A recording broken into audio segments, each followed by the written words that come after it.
السلام علیکم ورحمۃ اللہ، کلیم اللہ فرید۔ آئی ہوپ کہ آپ سب خیریت سے ہوں گے۔ امام رومی رحمۃ اللہ علیہ نے ایک کہانی بیان فرمائی۔ آپ فرماتے ہیں کہ ایک صحرا میں دو قافلے قریب قریب آ کر ٹھہرے۔ ایک قافلہ مسلمانوں کا، ایک یہودیوں کا۔ رات گزری، جب صبح ہوئی مسلمانوں کے قافلہ والوں نے نماز ادا کی، نماز پڑھ کے اپنے کیمپ میں واپس آئے۔ اتنے میں یہودیوں کے قافلہ والوں میں سے ایک آدمی کچھ تحفے تحائف لے کر آیا۔ امیر سالار سے ملنے کی تمنا کی۔ جب ملاقات ہوئی اس نے تحفے تحائف پیش کیے۔ امیر سالار نے پوچھا یہ کس خوشی میں ہے، کس وجہ سے ہے؟ آنے والے نے کہا کہ یہ امیر سالار کا ایک دیرینہ مسئلہ تھا، ہمارے بادشاہ کا ایک بہت پرانا مسئلہ تھا جو کہ وہ اب حل ہو گیا ہے۔ انہوں نے کہا کون سا مسئلہ تھا؟ کہا امیر سالار کی بیٹی نے کلمہ پڑھ لیا تھا، اب وہ اپنے دین پر واپس آنے کو تیار تک نہیں تھا۔ بڑی کوشش کی امیر سالار نے، بادشاہ نے بڑی کوشش کی، لیکن آج فجر کے ٹائم وہ اپنے دین پر واپس آ گئی۔ وہ اس لیے کہ جب آپ کے مؤذن نے اذان کہی وہ اس سخت لہجے میں تھی، کرخت لہجے میں تھی۔ اسی لیے کہتے ہیں تلخ الفاظ معاشرے کی تباہی کا باعث بنتے ہیں۔ اچھے الفاظ کی دعوت، اچھی بات کو اچھے انداز میں کہنا ہی اچھی بات ہے۔ الفاظ امید کے چراغ روشن کرتے ہیں اور یہی الفاظ مایوسی کی تاریکیاں پیدا کرتے ہیں۔ الفاظ خدا ہوں تو قرآن بنتا ہے، الفاظ مصطفیٰ ہوں تو حدیث بنتے ہیں، اور اگر بزرگان دین کے الفاظ ہوں تو ملفوظات، اور عقل اور داناؤں کے الفاظ ہوں تو وہ اقوال بنتے ہیں۔ ایک بادشاہ تھا، اس نے اپنی سلطنت میں اعلان کر دیا کہ نجومی آئے میرا ستارہ دیکھے، ایک روشن ستارہ ہے۔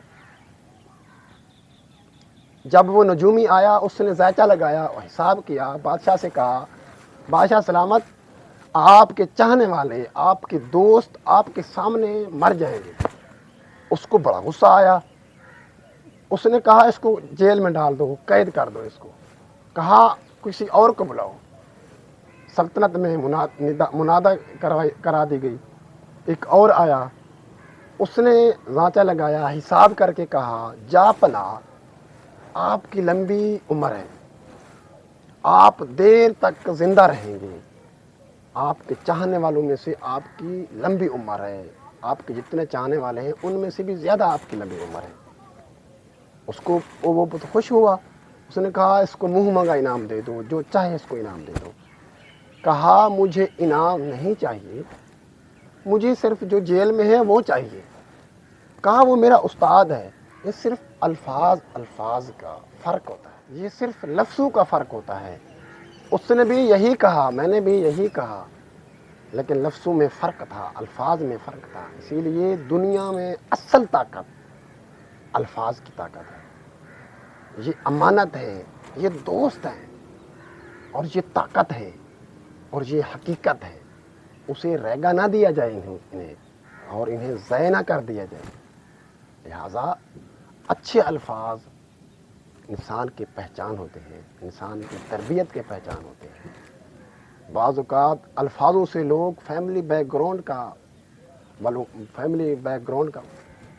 بعض اوقات الفاظ سے لوگ فیملی بیک گراؤنڈ کو پہچان لیتے ہیں۔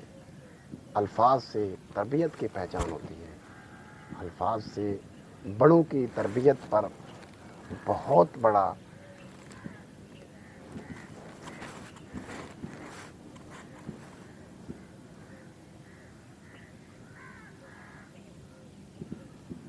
کہا صرف لفظوں میں فرق ہے۔ اس نے بھی یہی الفاظ کہے، میں نے بھی یہی الفاظ کہے، انداز مختلف تھا۔ اسی لیے الفاظ انسان کی پہچان ہوتے ہیں۔ الفاظ بعض اوقات لوگ الفاظ سے فیملی بیک گراؤنڈ کو پہچان لیتے ہیں۔ الفاظ بڑوں کی تربیت پہ پردہ پوش ہوتے ہیں، اور الفاظ سے انسان کی اصل پہچان ہوتی ہے۔ الفاظ امانت ہیں، یہ حقیقت ہے، اور یہ دوست ہیں۔ الفاظ طاقت ہیں، انہیں ضائع نہ کر دیا جائے، انہیں رائگاں نہ دیا جائے۔ ملتے ہیں نئی ویڈیو کے ساتھ، تب تک کے لیے اللہ حافظ۔